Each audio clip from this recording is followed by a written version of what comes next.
Best health packages up to 80% discount. Tirumala Diagnostics. నమస్కారం శ్రీ ఆచార్య అనంతకృష్ణ స్వామి గారు. నమస్కారం అండి. క్లాస్ అయిపోయిన తర్వాత మీ దగ్గర నుంచి నేర్చుకున్నటువంటి వాళ్ళు, తెలుసుకున్నటువంటి వాళ్ళు చాలామంది ఉన్నారు సబ్జెక్ట్స్. దాని నుంచి కొత్త సబ్జెక్ట్ జనరేట్ చేద్దామని వచ్చినటువంటి వాళ్ళు కూడా ఉన్నారు.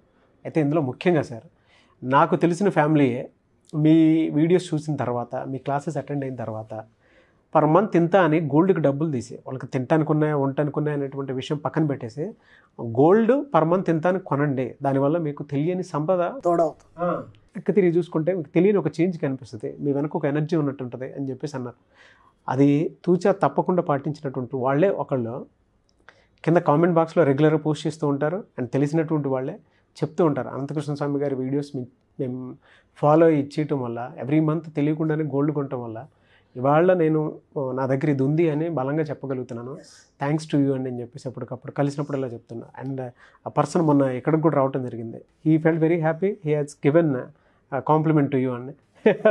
Thank you so much. అది గ్రేట్. ఏంటంటే సార్, చాలామంది దగ్గర డబ్బులు ఉంటాయి, మంచి రిచ్ మ్యాన్స్ ఉంటారు, కానీ ఒక రెగ్యులారిటీ లేక, దాని మీద అవగాహన లేక మనకు ఒకటి ఆలోచన ఏమొచ్చిందంటే సార్, అంటే ఎప్పటి నుంచి మన పూర్వీకులు, మన పెద్దవాళ్ళు నేర్పించింది ఏంటంటే, ఒక ఫంక్షన్ ఉన్నది అప్పుడే వెళ్ళి మనం గోల్డ్ కొనాలి. అంటే గోల్డ్ ఎప్పుడు కొంటాము, ఫంక్షన్ ఉన్నప్పుడే కొంటాం కదా. అంతే అంతే. అది మనకి ఎప్పటి నుంచి అలవాటు అయిపోయింది. అది నేను అనేమంటే, ఒక మామూలు వస్తువులు ఎలా కొంటాం వాళ్ళ గోల్డ్ను కొనగలగాలి మనం. ఓకే, ఇప్పుడు ప్రతి నెల నీకు కిరాణా సామాన్ అవసరం కదా, అది లేకుండా నడవదు కదా. ఈ గోల్డ్ కూడా దాంట్లో ఒక భాగం అనుకోవాలి. ఎంతో కొంత స్టార్ట్ చేయండి. నేను అనేది ఏంటంటే ఓ తులాలు కొనాలని లేదు. ఇప్పుడు మీకేంటంటే అలవాటు అనేది ముందు కావాలి. 1 గ్రాము, 1/2 గ్రాము, ఎంతో కొంత. 1/2 గ్రాముకి ఎంత అవుతుంది మీకు? పెద్ద సమస్య ఏం కాదు అది.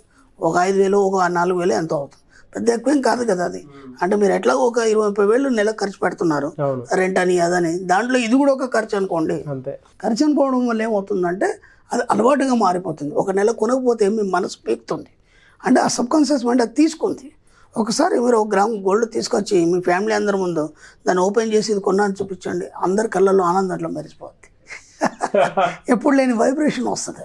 ఇప్పుడు ఏమైపోతుందంటే అందరి హ్యాపీనెస్ అనేది మీకు మళ్ళీ కొనేలా చేస్తుంది. అర్థమవుతుందా? కాబట్టి అది మంచి అలవాటు. చాలామంది కూడా కొంటున్నారు. చాలామంది కూడా చిన్నగా స్టార్ట్ చేశారు, ఈరోజు బాగా కొంటున్నారు, మంచి స్థాయిలో ఉన్నారు. అందరూ కూడా బాగా సేవ్ చేసుకుంటున్నారు. ఎందుకు చెప్తున్నానంటే, మన సంస్కృతి సాంప్రదాయాలు కానీ, మన పురాణాలు, ఇతిహాసాలు కానీ ఏం చెప్తాయంటే, మనకు మంచి సంస్కారాన్ని నేర్పాయి. అలాగే మీరు ఎలా జీవించాలనేది నేర్పాయి. దీనికి ఒక చిన్న ఎగ్జాంపుల్ ఏంటంటే, అగస్త్య మహాముని ఉన్నాడు. ఆయన పెళ్లి చేసుకున్నాడు. చేసుకున్న తర్వాత ఒక 2-3 సంవత్సరాలు అయిపోయింది. ఆయన యజ్ఞయాగాదులు చేస్తున్నాడు. అమ్మవారు లోపముద్ర ఆయనకు అన్ని సేవలు చేస్తుంది, బాగానే సాగుతుంది. కానీ విచిత్రం ఏంటంటే, ఒకసారి అమ్మగారు అలా కూర్చున్నారు, ఈయనగారు వెళ్ళి పక్కన కూర్చున్నారు. ఎందుకు ఆమె మొహం చూసిన తర్వాత ఒక ఆలోచన వచ్చింది దీనికి.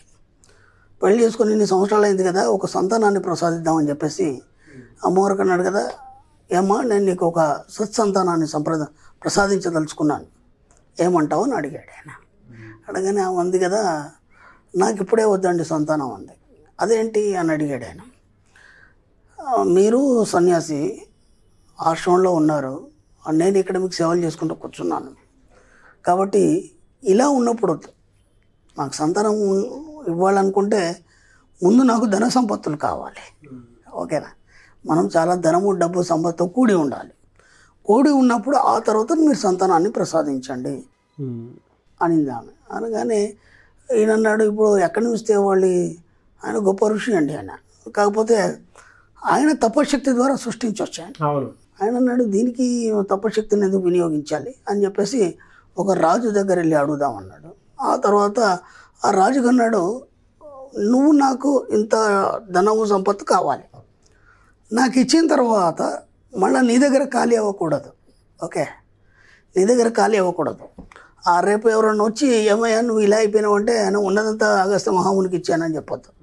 నా పేరు ఎక్కడ కూడా డిస్టర్బ్ కావద్దు, నువ్వు డిస్టర్బ్ కావద్దు, రెండే కావద్దు. ఓకే అనగానే ఆయన కోశాగారంలో చూసుకున్నాడు. ఆ రాజుగారు చూసుకున్న తర్వాత ఈయనకి ఇచ్చేయడానికి సరిపోయింది, తర్వాత ఆయన దగ్గర ఉండదు. ఆయన అన్నాడు, గురుగారు మీకు ఇవ్వడం సరిపోతుంది, తర్వాత మళ్ళీ నా దగ్గర ఏం లేదన్నాడు. ఆయన అన్నాడు, అయితే పంచి నాతో వచ్చి ఇంకో రాజు దగ్గర వెళ్దాం. అలా వెళ్ళేసి మళ్ళీ ఆ స్టోరీ అంతా అయిపోయింది. ఓ రాక్షసుడి దగ్గరికి వెళ్ళారు. అక్కడ ఒక ఉపాయం పన్నారు ఆ రాక్షసుడు. దాంట్లో ఈయన తన విద్వత్తు చూపించారు. అదంతా స్టోరీ కాదు, కానీ ఇప్పుడు ఈ మనం చెప్పుకున్న దాంట్లో ఆ తర్వాత రాక్షసుడి ద్వారా మొత్తం ధన సంపదలన్నీ పొందాడు ఆయన. ఇక్కడ చూడండి, ఆ తల్లి ఎంత చక్కగా చెప్పింది మనకంటే లోపముద్ర. కొడుకులు ఏంటంటే అంత గొప్ప తపశక్తిశాలుడు, ఏదైనా చేయగలడు, ఆయనకు ఆ శక్తి ఉంది ఆమెకు తెలుసు. కానీ ఆమె మాట ఏమనింది, మన దగ్గర ముందు గొప్ప ధన సంపత్తులు కావాలి, ఆ తర్వాత కొడుకుని కనండి. ఓకే. 2, ఈ అగస్త్య మహాముని రాజు అడగడానికి వెళ్ళినప్పుడు ఏమన్నాడు, ఏమయ్యా నువ్వు నాకు ఇంత డబ్బు సంపద కావాలి, అది ఇచ్చిన తర్వాత మళ్ళీ నీ దగ్గర ఉందా లేదో చూసుకో, ఒకసారి చెక్ చేసుకోవాలి. ఈ 2 మాటలు ఎంత చక్కగా ఎంత శుభ్రంగా ఉన్నాయి. ఇప్పుడు మనం ఏం చేస్తామంటే ఆడవాడు పెళ్లి చేసేస్తాం. ఒక అబ్బాయి ఉన్నాడు, వయసుకు వచ్చాడు, ఏం సంపాదిస్తున్నాడు అంటే నెలకు 30,000 సంపాదిస్తున్నాడు. ఆ నెలకు 30,000 ఈ రోజుల్లో ఏం సరిపోతాయి, ఇంకా అంతకంటే ఏం ఉండదు. వాడు మళ్ళీ ఆ పల్లెటూరులో అక్కడెక్కడ ఉంటే వాడికి ఆ 30,000 ఎవడు ఇవ్వడు, 5-10,000 కంటే ఎవడు ఇవ్వడు. డిగ్రీ చేసినా, BA చేసినా, ఏం చేసినా, MA చేసినా, PG చేసినా సరే అంతకంటే 10-11,000 కంటే ఇవ్వరు వాళ్ళు ఉన్న ఊర్లో అయితే. ఇప్పుడు ఆ అబ్బాయి ఎక్కడికి రావాలి, సిటీకి రావాలి. సిటీ వచ్చి ఇక్కడ సంపాదించుకోవాలి. ఎక్కడ వస్తే ఎంత అవుతుంది, ఒక 30,000 కంటే ఎక్కువ శాలరీ సంపాదించలేడు అక్కడ. డిగ్రీలు చేయని ఏమైనా చేయండి. ఇక మరీ సాఫ్ట్వేర్లను కూడా వాళ్ళ లెక్క వేరు, దాని గురించి ఇంతకుముందు మనం వీడియోలో మాట్లాడుకున్నాం. ఇప్పుడు మీరు ఏం చేస్తారంటే అబ్బాయి వయసుకు వచ్చాడని చెప్పేసి పెళ్లి చేసేసారు, సిటీకి పంపించేశారు. ఆ 30,000లో వాళ్ళు ఎలా సరిపోగొట్టుకుంటారు. కాబట్టి ముందు మీ పిల్లలకి ఏం చేస్తారంటే డబ్బు సంపాదించడం అనేది నేర్పించండి. ఎంత వీలైతే అంత డబ్బు సంపాదించడం అనేది నేర్పించండి. డబ్బు సంపాదించడం అంటే మావాడు సంపాదిస్తున్నాడు కదా, ఉద్యోగం చేస్తున్నాడు కదా, మావాడు ఏదో వ్యాపారం చేస్తున్నాడు కదా, అది డబ్బు సంపాదించడం కాదు, జీవన మనుగడ కోసం చేసే ప్రక్రియ అని నేను గతంలో చెప్పాను. డబ్బు సంపాదించడం వేరు, జీవన భృతి వేరు. మీరందరూ జీవన భృతి ఎత్తుకుంటూ అవన్నీ పనులు చేస్తున్నారు, అది వేరు. డబ్బు సంపాదించడం అనేది ఒక ప్రత్యేక ప్రక్రియ. ఈ డబ్బు సంపాదించిన ప్రత్యేక ప్రక్రియలో కేవలం డబ్బు మాత్రమే ఉంటుంది, దాంట్లో మళ్ళీ మీ లైఫ్ ఉండదు. ఓకే. అంటే లైఫ్ ఉండదు అంటే ఆ డబ్బులో మీ యొక్క ఆనందాన్ని వెతుక్కుంటారు, సంతోషాన్ని వెతుక్కుంటారు, ఒక రిచ్నెస్ని వెతుక్కుంటారు. అదంతా వేరే సబ్జెక్ట్, మన సబ్జెక్టే వేరే. అందుకే కాబట్టి అక్కడ అది కోరుకున్నాడు ఆయన. తరువాత చాలామంది ఏం చేస్తారంటే ఒక వ్యాపారం చేయాలన్నా, ఒక ఇల్లు కట్టాలన్నా, ఒక పిల్ల పెళ్లి చేయాలన్నా, ఇప్పుడు ఒక అమ్మాయి పెళ్లి చేయాలి అనుకోకుండా అమ్మాయి పుట్టిందండి ఎవరికి. అమ్మాయి పుట్టగానే ఎమ్మటే తండ్రి బెంబేలెత్తిపోతాడు. ఎందుకంటే అమ్మాయి పెళ్లి చేయాలి, చదువులు తెప్పించాలి, ఇవన్నీ ఇప్పటి నుంచి అమ్మాయి పుట్టిన కాడ నుంచి ప్లాన్ చేస్తాడు ఆయన. ఓకే, ఏదో 50 పట్టడం ఏదో చేస్తాడు. అప్పటికి ఒక 5 లక్షలు 10 లక్షలు వస్తుంది. కానీ ఈ అమ్మాయికి 21 సంవత్సరాలు వచ్చేసరికి ఇప్పుడున్న ఎకానమీ అప్పుడు ఉండదు కదా, ఆర్థికంగా అన్ని రేట్లు పెరిగిపోతాయి కదా. అప్పుడు ఏమవుతుంది, ఈయన ఏదైతే టార్గెట్ పెట్టుకున్నాడో దాన్ని దాటి ఒక 2 రెట్లు కానీ 3 రెట్లు కానీ పెరుగుతుంది. 5-10 లక్షలు అయ్యేది 20 లక్షలు అవుతుంది. అప్పుడు సరిపోదు కదా ఈయనకి. అప్పుడు ఏం ఆలోచిస్తాడంటే నా దగ్గర ఇంత ఉంది, మిగతాది మనం అప్పు చేసి చేద్దాం. ఓకే, మిగతాది మనం అప్పు చేసి చేద్దాం. నీకు ఆలోచన అప్పటి నుంచే ఉంది. ఏమని, ఒకవేళ తక్కువ పడితే నేను అప్పు చేసి చేస్తాను. నువ్వేమని ఫిక్స్ చేస్తావు, యూనివర్స్లో నా కూతురు పెళ్ళి నేను ఇంత అప్పు తెచ్చి చేస్తానని ఫిక్స్ చేస్తావు. ఇప్పుడు ఎన్ని ప్రయత్నాలు చేసినా నీ దగ్గర డబ్బు సమకూరదు. ఇప్పుడు నువ్వేం చేయాలి, ఆ సమయం రాగానే మళ్ళీ అప్పు చేసే చేయాలి. అర్థమవుతుందా? కాబట్టి ఏం చేస్తావు, అది ఎవరు డిసైడ్ చేస్తారు, నువ్వే డిసైడ్ చేసావు. అవును. నువ్వు అప్పు అనే మాట కాకుండా నా కూతురు పెళ్ళి నేను వైభవంగా చేస్తాను అని ఒక మాట చెప్పండి. ఆ సమయానికి ఎక్కడి నుంచో మీకు ఒక అనుకూల ఒక సోర్స్ వచ్చి ఆటోమేటిక్గా అమ్మాయికి మంచి బాగా డబ్బున్న వాళ్ళకి చేసి ఇవ్వడం అనేది జరుగుతుంది. ఒక ఇల్లు కడుతున్నాం, ఆ ఇల్లు కట్టడానికి ఒక ప్లాన్ వేసుకుంటాం. ఇంత అవుతుంది, నా దగ్గర 5 లక్షలు ఉంది, ఇంకో 10 లక్షలు నేను అప్పు తేవాలి, బ్యాంక్ లోన్ తేవాలి ఆ ప్లేస్ మీద. ఎప్పుడు ఇవే ఆలోచిస్తాను, కానీ ఇది లేకుండా నేను ఏదైనా చేయగలను, అప్పు లేకుండా నేను ఏదైనా చేయగలను, నేను నెట్ అమౌంట్ పెట్టి చేస్తానే ఆలోచన మీకు రావు. అంటే ప్రతి దగ్గర మీరే డిసైడ్ చేస్తున్నారు మీ లైఫ్ ఏందని. కాబట్టి దానికి అనుగుణంగానే మీ జీవితం అనేది జరుగుతుంది.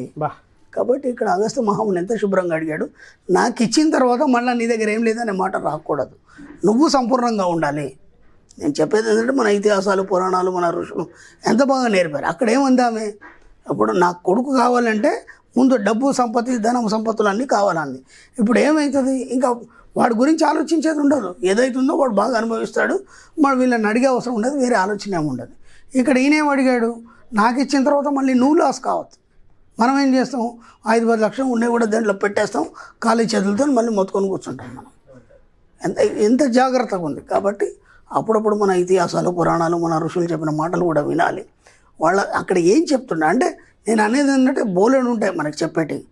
మనకు డబ్బు సంపద ఐశ్వర్యం గురించి దాంట్లో ఏమున్నా ఆ బిట్స్ని మాత్రం మనం తీసుకోవాలి. 100%. వాటిని మనం దృష్టిలో పెట్టుకొని దాని ప్రకారంగా మనం ముందుకెళ్ళాలి. కాబట్టి ఎక్కడ కూడా మనం ఇబ్బంది పడకుండా హాయిగా జీవితాన్ని సాగదీయచ్చు. యాక్చువల్గా ఇది 470 మనీ మంత్రం. అవునండి. ఒక మంచి అంటే వేదిక్ నాలెడ్జ్ని మీరు షేర్ చేయడం జరిగింది. అంత గొప్ప ఋషి అండి. ఆయన మించిన ఋషి లేడుగా సృష్టిలో, ఆయన మించిన ఋషి లేడు. నాకు తెలిసి ఆయన ఇప్పటికీ సజీవంగా ఉన్నాడని మన పురాణాలు గ్రంథాలు పెద్దలు చెప్పిన వాళ్ళు ఎంతోమంది ఉన్నారు ఇప్పటికి కూడా. అంత గొప్ప ఋషి ఆయన. నా ఫేవరెట్ ఆయన.